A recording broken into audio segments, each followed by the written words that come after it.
MoneyFM 89.3, the best of your money. Money and Me on Your Money, only on MoneyFM 89.3. This is Money and Me. Joining me is Simon Ree, founder of Tao of Trading, known for his ability to read market structures across cycles, from high growth rallies to sharp drawdowns. And as we look ahead to 2026, we want to ask him what he sees in terms of how markets are being reshaped by these massive investments in technology and shifting interest rate dynamics. Simon, see you today off a very successful masterclass over the weekend. Simon, how did it go? Hey, Michelle, the mastermind was fantastic. We had 2 days at the Grand Hyatt.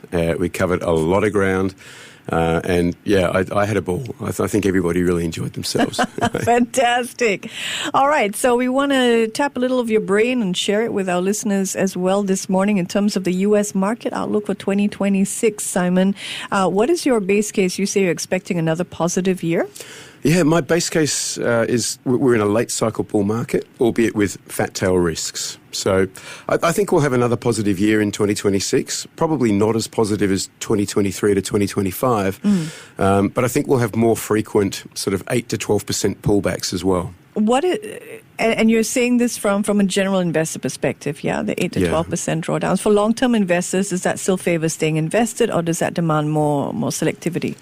It favours staying invested. It certainly favours not getting shaken out and not panicking during those pullbacks. I think it's going to be a grind higher, scare you out, grind higher again kind of market. If you're a long-term investor, you don't want to get scared out of those dips. You potentially want to buy them still. All right.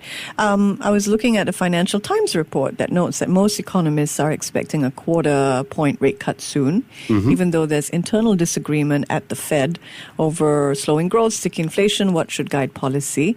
What is the options market telling us about the Fed rate cut for this week? The options market seems very sanguine about this week's Fed meeting.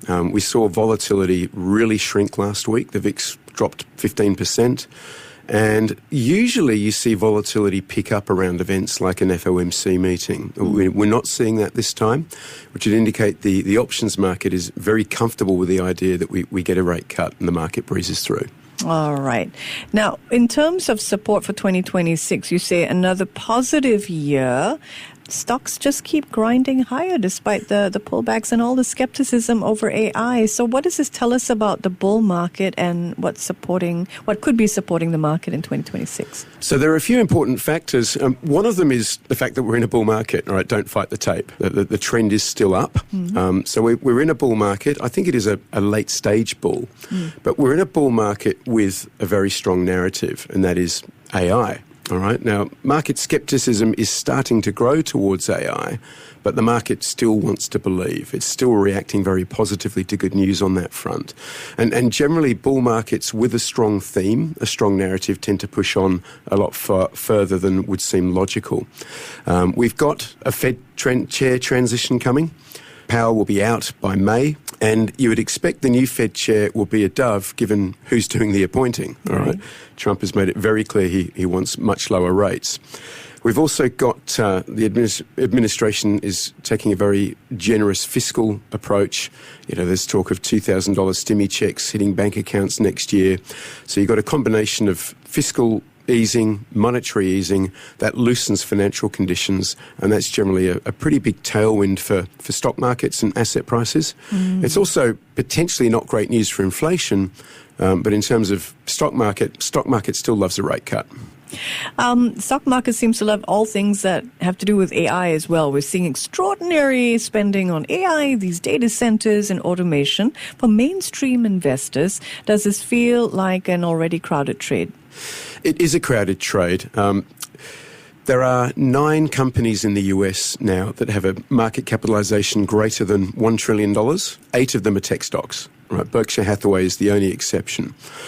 And so these stocks form such a massive part of the indices that everybody is long AI, whether it's intentional or not. Just by being long the S&P 500, you've got pretty heavy exposure to AI in there. So everybody is long.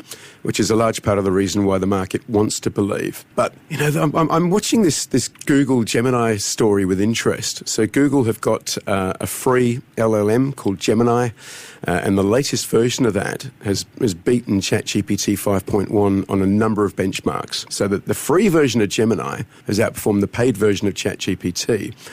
And why this is quite interesting is because Google doesn't use NVIDIA chips. They use their in-house developed TPUs, tensor processing units. Broadcom, stock symbol AVGO, is largely involved in the manufacture of those, which is why we've seen Broadcom stock jump in the last couple of weeks.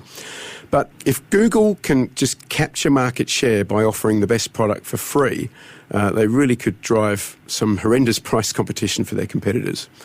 I'm sure OpenAI is holding its breath. Well, yeah, it puts them in a tough spot, right? Because it becomes difficult to commercialize a product that is inferior to a free one. And usually comes bundled in with Chrome computers. and Google Search. Yeah. Google's ecosystem is so embedded in people's lives anyway. Interesting. Corporate earnings. Let's talk about earnings resilience. They have surprised on the upside. Is this a sign of genuine business strength or margins living on borrowed time? Margins are high. So we're seeing S&P 500 profit margins are up around 13-14%, which is high compared to the long-term average around 8 to 10%. Earnings growth has been good in 2025, and it really has helped underpin the rally. We didn't see a lot of revaluation or PE expansion this year. Earnings were a large driver of that. And so heading into 2026, expectations are that earnings will continue. But we need to watch earnings season by earnings season. If we do see a crack in earnings, we could see some fears start to creep in. Okay. And I was talking to someone recently who said, when you have Simon on, could you maybe ask one nugget to do with the options market? And so when we listen to Simon over time, we get a little bit of a sense of how an options trader thinks through things. So when we talk about earnings, what does an option trader typically not do around earnings? That's an excellent question. As an options trader, the one thing you really don't want to do is hold a position through an earnings report or across an earnings report. The tricky thing about earnings is, stocks can have very wild moves post-earnings. Right? It's not uncommon for a stock to move 10, 15, 20% after an earnings announcement.